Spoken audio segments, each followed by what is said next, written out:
India voice, आपकी सोच, आपकी आवाज। मंत्रिमंडल के मेरे अन्य सहयोगीगण, सभी माननीय जनप्रतिनिधिगण, आज जब हम सब यहाँ पर उत्तर प्रदेश के पहले अंतरिक्ष यात्री के रूप में भारत माता के इस सपूत को, जो लखनऊ के लाल हैं और जिन्होंने अपनी प्रारंभिक शिक्षा इसी लखनऊ में प्राप्त की, ग्रुप कैप्टन सुधांशु शुक्ला जी का नागरिक अभिनंदन के लिए यहाँ पर उपस्थित हुए हैं। इस समारोह में इसरो के चेयरमैन बी नारायण जी भी यहाँ पर उपस्थित हुए हैं। उनका, श्री सुधांशु शुक्ला जी का, उनके पूजनीय माता पिता का और परिवार के सभी सदस्यों का मैं उत्तर प्रदेश सरकार की ओर से और उत्तर प्रदेश के जनता जनार्दन की ओर से हृदय से स्वागत करता हूं, अभिनंदन करता हूं।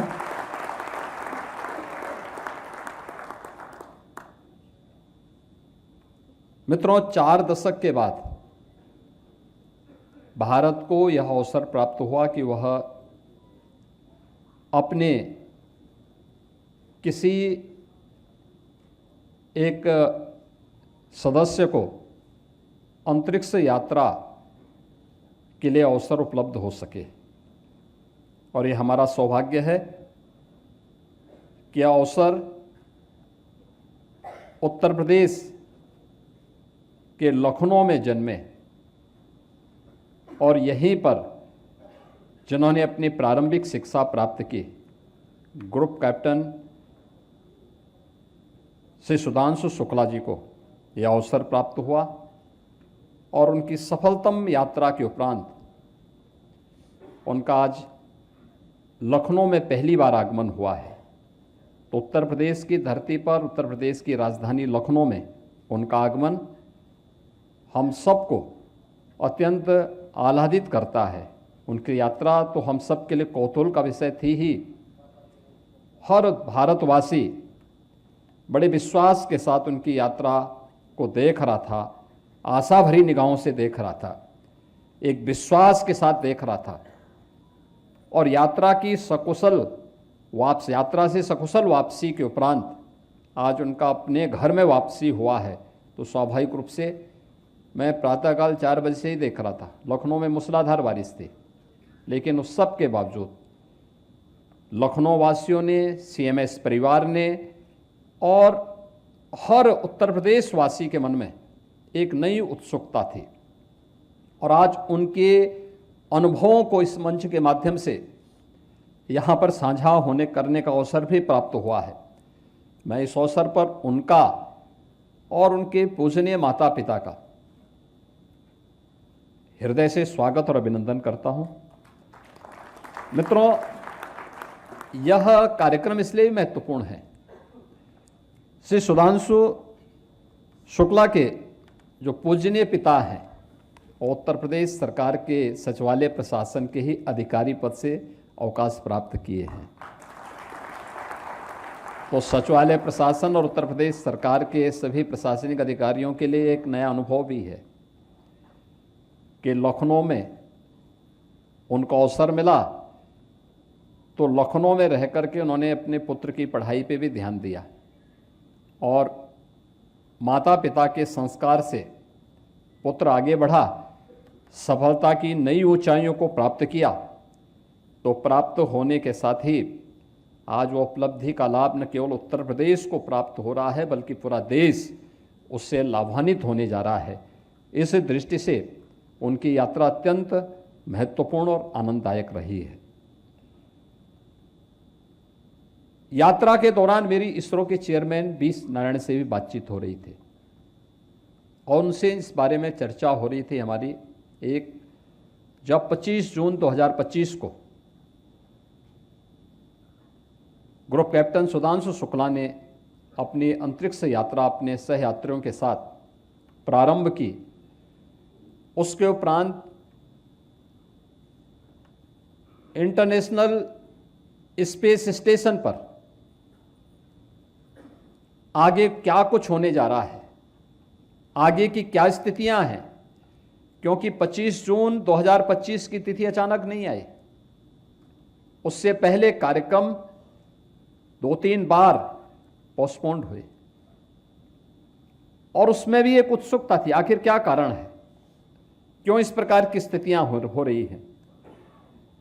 और इसरो के द्वारा इन सभी बातों को नासा के साथ साझा करने, नासा के द्वारा इसरो के साथ साझा करने के उपरांत यात्रा की सुरक्षित उड़ान से लेकर के और आगे के एक्सपेरिमेंट को आगे बढ़ाने और फिर सुरक्षित लैंडिंग को लेकर के किसी भी प्रकार की कोई आशंका न रहे, यह नासा, इसरो, प्रधानमंत्री जी और भारत की चिंता भी थी और भारत की आवश्यकता भी थी। और उसको लेकर के जो चीजें थी, इन्हीं सब मुद्दों को लेकर के जब चर्चाएं आगे बढ़ रही थी, तो हमें लगा कि वास्तव में एक नया मार्ग खुला है। जो बताया गया कि 18 दिन की इस यात्रा के दौरान पूरी धरती के 320 बार उन्होंने राउंड लिए। अनुमान कर सकते हैं कि आप लखनऊ के वासी होंगे, लखनऊ में आप लोग जीवन भर रहते हुए भी नहीं घूम पाते। प्रदेश का कोई व्यक्ति है, वो प्रदेश में जीवन भर रहते हुए भी नहीं घूम पाता, नहीं देख पाता। लेकिन उन्होंने 18 दिन में पूरी धरती के 300 से अधिक बार परिक्रमा करके और अपने अनुभव को साझा करने के लिए आज वे फिर अपने घर में लखनऊ में वापस आए हैं। तो स्वाभाविक रूप से लखनऊ वासियों के लिए यह एक नई उत्सुकता है और उनके लिए इस फील्ड में आगे बढ़ने की एक नई संभावनाओं को भी आगे बढ़ाता है। जैसे कि यहां पे अभी सुधांशु शुक्ला जी की सफलतम उड़ान को लेकर के एक छोटे से वीडियो फिल्म के माध्यम से आपने देखा होगा कि किन किन क्षेत्रों में संभावना आगे बढ़ सकती है। आज से बहुत पहले यह फील्ड हम लोगों के लिए एक प्रकार से अछूता सा था, हम लोगों ने कभी इस फील्ड का उपयोग नहीं किया। आज मेरी श्री सुधांशु शुक्ला जी से भी चर्चा चल रही थी, इससे पहले इसरो के चेयरमैन से भी मेरी इस बारे में बातचीत हो रही थी। क्लाइमेट चेंज से हर व्यक्ति जूझ रहा है, उसको फेस कर रहा है। आप देख रहे होंगे कहीं पे सूखा है, कहीं अतिवृष्टि है, कहीं पर वर्ष भर में जितनी बारिश होती थी उससे भी ज्यादा बारिश पड़ रही है और कहीं पर जितना पहले, आज से 50 वर्ष पहले जितना बारिश का एवरेज होता था उससे भी काफी कम मात्रा में बारिश है। स्वाभाविक रूप से फसल चक्र पर उसका असर पड़ा है। दूसरा, लाइटनिंग की घटना से होने वाली जनधन की हानि, आकाशीय बिजली के कारण भी जो जनधन की हानि होती है, बाढ़ के कारण, आपदा प्रबंधन न होने के कारण, हेल्थ सेक्टर में या फिर अन्य तमाम प्रकार की वे चुनौतियां हैं जिनको लेकर के हम अगर इस फील्ड का बेहतरीन उपयोग कर सकेंगे तो हम न केवल आपदा को कम करने में सफल हो सकते हैं बल्कि एक अन्नदाता किसान की आमदनी को भी बढ़ाने में एक महत्वपूर्ण भूमिका का निर्वहन कर सकते हैं। एक नागरिक को क्वालिटी ऑफ लाइफ देने में सफल हो सकते हैं। बाढ़ हो, सूखा हो, इन सब के बेहतरीन प्रबंधन का मार्ग प्रशस्त कर सकते हैं। और इस दिशा में क्या कुछ होना चाहिए, अब एक अवसर आपके पास ग्रुप कैप्टन सुधांशु शुक्ला के रूप में आपके पास है। प्रधानमंत्री जी ने जब स्टेम एजुकेशन की बात कही है, साइंस, टेक्नोलॉजी, इंजीनियरिंग, मैथमेटिक्स के फील्ड में जो हमारा युवा अपना कैरियर बनाना चाहता है, उन युवाओं के लिए अपने कैरियर को बनाने के लिए इस फील्ड में क्या अवसर है, इसकी आवश्यकता क्या है, स्पेस टेक्नोलॉजी कैसे विकास के नए द्वार खोल सकती है, कैसे उन्हें आगे बढ़ने के लिए प्रेरित कर सकती है, कैसे हम ईज ऑफ लिविंग के लक्ष्य को और क्वालिटी ऑफ लाइफ के उस विजन को प्राप्त कर सकते हैं, कैसे आपदाओं को नियंत्रित करने में हमें सफलता प्राप्त हो सकती है और आने वाली उन चुनौतियों का सामना हम आसानी से कर सकते हैं, जिसके बारे में अब भारत उस दिशा में पिछले 11 वर्षों में तेजी के साथ कदम बढ़ाते हुए आगे बढ़ा है। और इसलिए आज का ये नागरिक अभिनंदन केवल एक लखनऊ के पुत्र का लखनऊ में अपनी सफलतम स्पेस यात्रा के उपरांत वापसी के उपलक्ष्य की ही एक यात्रा मात्र की उपलब्धि के कारण नहीं, बल्कि भविष्य की उन उपलब्धियों के लिए एक नए द्वार खोलने का हम सब के लिए इस यात्रा के द्वारा जो मील का पत्थर साबित होने जा रही है, उसे हम किस रूप में सफलतापूर्वक अचीव कर सकते हैं, उस दिशा में आगे बढ़ने का एक अवसर भी है। मैंने इस बारे में उत्तर प्रदेश की चिंताओं से इससे पहले इसरो के चेयरमैन को भी और ग्रुप कैप्टन श्री सुधांशु शुक्ला जी को भी अवगत कराया है। मुझे याद है, जब भी बरसात का समय आता है,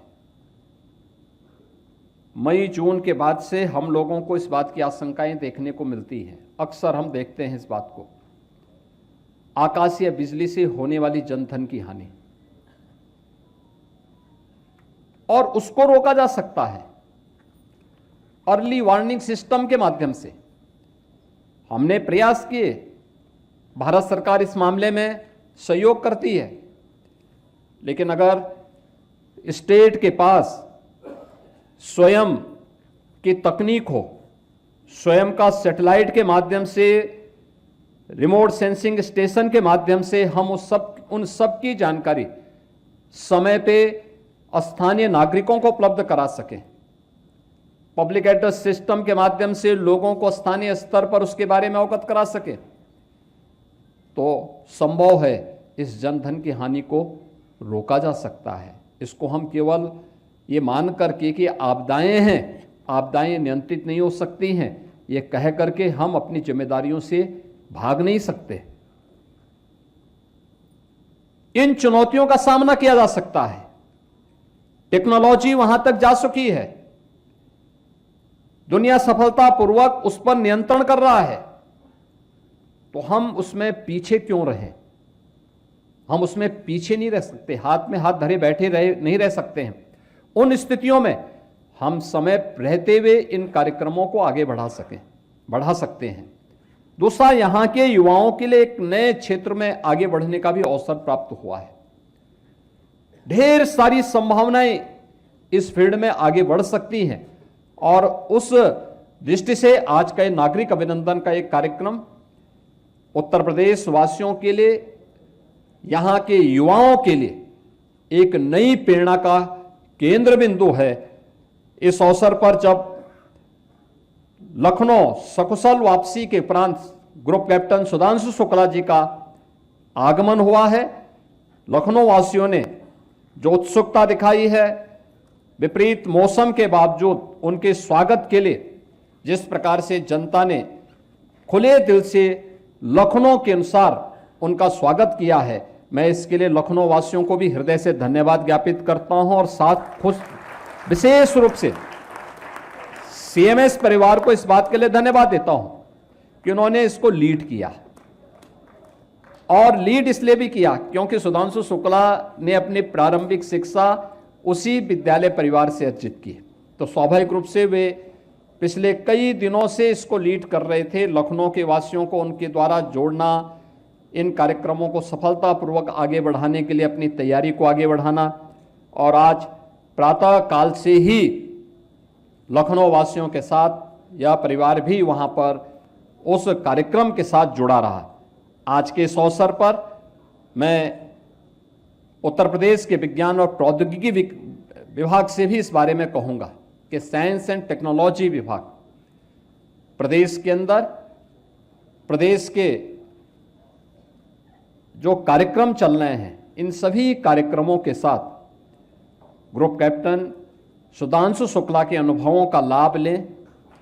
एक और हम लोग चाहेंगे कि चूंकि वह उत्तर प्रदेश के पहले ऐसे स्पेस मिशन के साथ जुड़ने वाले पहले यात्री बने हैं, तो हम लोग एक स्कॉलरशिप से ग्रुप कैप्टन सुधांशु शुक्ला के लिए ही जारी करेंगे, जो उन छात्रों के लिए हम जारी करेंगे जो छात्र स्पेस टेक्नोलॉजी में अपना उच्च अध्ययन अर्जित करना चाहते हैं। ये मुझे प्रसन्नता इस बात की है कि आज से 3 वर्ष 4 वर्ष पहले उत्तर प्रदेश के अंदर स्पेस टेक्नोलॉजी पर किसी भी विश्वविद्यालय में और किसी भी हमारे संस्थान में कोई भी पाठ्यक्रम नहीं था, उसका कोई सिलेबस नहीं था, कोई डिग्री, कोई डिप्लोमा, कोई सर्टिफिकेट कोर्सेज नहीं थे। और आज मुझे बताते हुए प्रसन्नता है कि कल गोरखपुर में मदन मोहन मालवीय टेक्निकल यूनिवर्सिटी का कल कॉन्वोकेशन है और संभवतः इसरो के चेयरमैन बी नारायण संभवतः उसी कॉन्वोकेशन कार्यक्रम में गोरखपुर जा रहे हैं। गोरखपुर में भी, AKTU में भी और उत्तर प्रदेश के अंदर आज 1 दर्जन से अधिक ऐसे टेक्निकल इंस्टीट्यूशंस हैं जिनमें अब स्पेस टेक्नोलॉजी को लेकर के उन्होंने अपना डिग्री कोर्सेज प्रारंभ किया है। ये चीजें दिखाती हैं कि भारत की विकास की यात्रा में उत्तर प्रदेश के ये संस्थान भी बराबर के सहभागी बनना चाहते हैं। दूसरा, प्रधानमंत्री जी ने भारतवासियों के सामने 2047 का जो लक्ष्य दिया है, एक विकसित भारत की परिकल्पना को साकार करना है, तो विकसित भारत के लिए हमें विकास के उन सभी क्षेत्रों के लिए अपने द्वार खुले रखने होंगे जहां जहां अभी तक वह संभावना हमारे लिए आगे बढ़ने की है। और हमारे लिए इसलिए ये महत्वपूर्ण है कि ये केवल हमारे लिए आज की सफलता नहीं है, ये केवल भविष्य को आगे बढ़ने की ही नहीं है। याद करना, यह भारत की वह सफलता है जो भारत को विरासत में मिली हुई है, भारत के जीन्स का हिस्सा है। भारत की इस अभियान के साथ अगर हम जब जुड़ते हैं तो जुड़ते हैं उन अभियानों के साथ जो पहले से ही आपके बारे में, आपकी चेतना के उस उच्च आयाम के माध्यम से भारतीय मनीषा ने बहुत विस्तृत तरीके से उसे प्रस्तुत करने का प्रयास किया है। कभी आप उनको देखेंगे, उसके बारे में जानने का प्रयास करेंगे और फिर आज के इस अनुभव और इस एक्सपेरिमेंट और इस एक्सपीरियंस को एक दूसरे के साथ शेयर कर पाएंगे, तो मुझे लगता है कि उन गणनाओं में और आज की गणना में कहीं भी कोई मतभेद नहीं होगा। ये जरूर मैं विश्वास के साथ कह सकता हूं। आज के इस अवसर पर जब विरासत और विकास की इस यात्रा को एक अनंत ऊंचाइयों तक आगे बढ़ने का एक अवसर प्राप्त हो रहा है, 2027 का गगनयान के साथ 2040 के लक्ष्यों को और 2047 के लक्ष्यों को प्राप्त करने की दिशा में हम सब की भी सहभागिता उसके साथ जुड़नी चाहिए। इस विश्वास के साथ मैं आज के इस अवसर पर लखनऊ के ही सपूत और पूरे भारत के लिए जिन्होंने अभी अपनी स्पेस यात्रा के दौरान ISS के माध्यम से पूरी दुनिया की परिक्रमा कई बार करके उन अनुभवों और उन शोध को जो भारत के वैज्ञानिक इस फील्ड में आगे बढ़ाना चाहते हैं, उसके लिए उनका अनुभव एक नई भूमिका के साथ भारत को आगे बढ़ने में मदद करेगा। आज उनका लखनऊ आगमन हुआ है। ऐसे ग्रुप कैप्टन सुधांशु शुक्ला जी का, उनके परिवार के, उनकी धर्मपत्नी का उनके पूजनीय माता पिता का और परिवार के अन्य सभी सदस्यों का मैं हृदय से अभिनंदन करता हूं और विश्वास करता हूं कि उनकी इस यात्रा के माध्यम से स्पेस सेक्टर में भारत के लिए, उत्तर प्रदेश के लिए एक नए द्वार खुलेंगे। इस पूरे अभियान के साथ उत्तर प्रदेश सरकार उनका अनुभव का भी, इसरो के सहयोग की भी अपेक्षा करता है और हम विश्वास करते हैं कि उत्तर प्रदेश के युवाओं को और खास तौर पर हमारी नई पीढ़ी को इस क्षेत्र में आगे बढ़ने का एक अवसर इस यात्रा के माध्यम से प्राप्त होगा। आप सबके प्रति मैं आज के इस अवसर पर इस आयोजन का हिस्सा बनने के लिए अपने ओर से धन्यवाद देता हूं। श्री सुधांशु शुक्ला और उनकी पूरी टीम के प्रति अपनी शुभकामनाएं देता हूं और विश्वास करता हूं कि 2027 के साथ ही आने वाली यात्रा के लिए और आने वाले कार्यक्रम के लिए उनके अनुभवों से हमारी नई पीढ़ी बहुत कुछ सीखेगी। इस विश्वास के साथ इस पूरे कार्यक्रम के प्रति मेरी शुभकामनाएं हैं। धन्यवाद। जय हिंद।